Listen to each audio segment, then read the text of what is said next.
দেখুন, আমরা cosmic Birla group হচ্ছে মোটামুটি 52 ইয়ার্স ওল্ড গ্রুপ। এই গ্রুপের মধ্যে 18টা কোম্পানি, 12টা ফ্যাক্টরির মতন সিচুয়েশন আছে।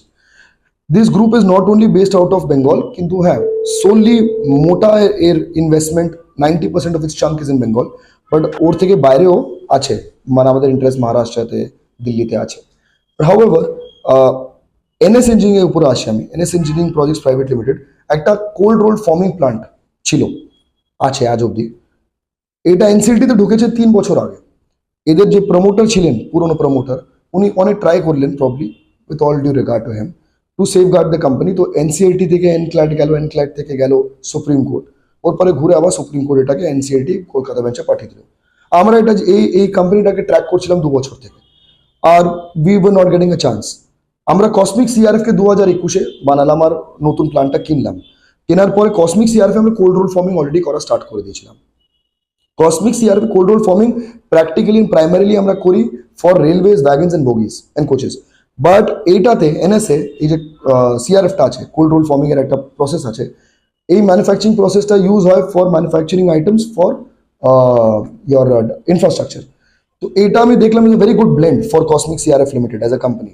অ্যান্ড কসমিক সিআরএফ লিমিটেড একটা is a listed entity, it's a large entity, so it has to keep increasing its space, otherwise there's no newness in the company and there's no growth in the R&D, in the capacity.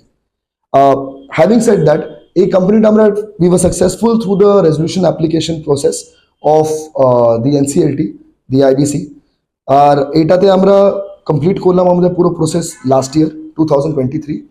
আর মোটামুটি December অবধি আমরা এই প্ল্যানটা পেয়ে গেছিলাম, we were awarded. ডিসেম্বরের পরে by March April অবধি আমরা পুরো পেমেন্টটা করে প্ল্যান্টটা আমরা টেক ওভার করে নিয়েছি। Now we are in the process of setting up the plant and refurbishing its. আর আমি হচ্ছে third generation in this business. তো আমাদের বাবারা যা বিজনেস আমাদের শেখালো বা আমরা যা দেখলাম, যা ওরা করলো নিজের বাবা থেকে শিখে, তো that kind of business and that kind of concept of the business was very different from today.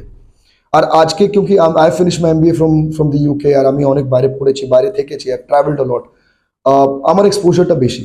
So I took this exposure to make sure कि আমি আমাদের কোম্পানির নাম খালি এই 4 দীवारेর মধ্যে রাখবো না। I won't keep it inside a room, I will bring it out into the market.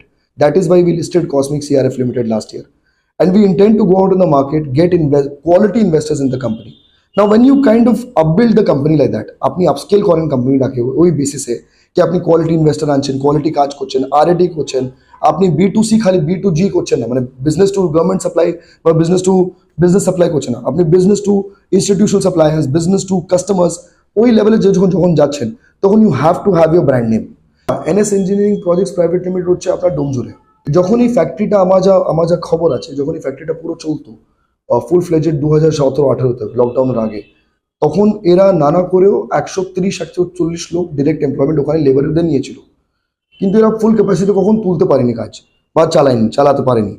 আমরা ভগবানকে মানে আমরা উই রিকোয়েস্ট, মানে উই প্রে টু গড কি আমরা এটা করতে পারি, we try and do 500 crores of business দেয়ার।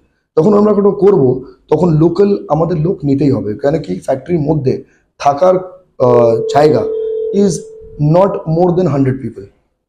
তো ওর জন্য লোকাল লোক না থাকলে ডেইলি 12 ঘন্টা 14 ঘন্টার কাজ আপনি করতে পারবেন না। অ্যান্ড দেখুন, if your labourers, if your team is not satisfied, ওরা যদি স্যাটিসফাইড না থাকে, আপনাকে কোয়ালিটি কখনোই দিতে পারবে না ওরা, quality output will never happen. Factory পুরো চলছে, 50,000 টন বানানো মানে 60,000 টন ঢুকবে, 50,000 টন বেরোবে প্র্যাকটিক্যালি, আর 10,000 টনের stock at any point of time থাকবে। 550 থেকে 1000 লোক আসছে যাচ্ছে আর কাজ করছে, ওটার মধ্যে হতে পারে 500 থেকে 600 লোক at any point of time থাকছে, আসছে যাচ্ছে, আর 400 লোক ওদের ভেন্ডার্স আশেপাশে অ্যান্সেলারি ক্রিয়েট করে বানাচ্ছে। তো at any point of time this is a very big ambience. ওই অ্যাম্বিয়েন্স যখন ক্রিয়েট হবে, তখন লোকাল সংস্থাও আমাদের থেকে সাপোর্ট পাবে, আমরাও ট্রাই করবো কি আমরাও ওদের সাথে পার্টনার করে লোকাল লোকেদের জন্য কিছু করি। অ্যান্ড আপনিও যদি আমাকে পার্সনালি জিজ্ঞেস করেন, আমার এজ হচ্ছে খালি 34, but I still believe that I'm young to think about philanthropy. I mean, I can say that we talk about philanthropy, but we are too young to think about philanthropy.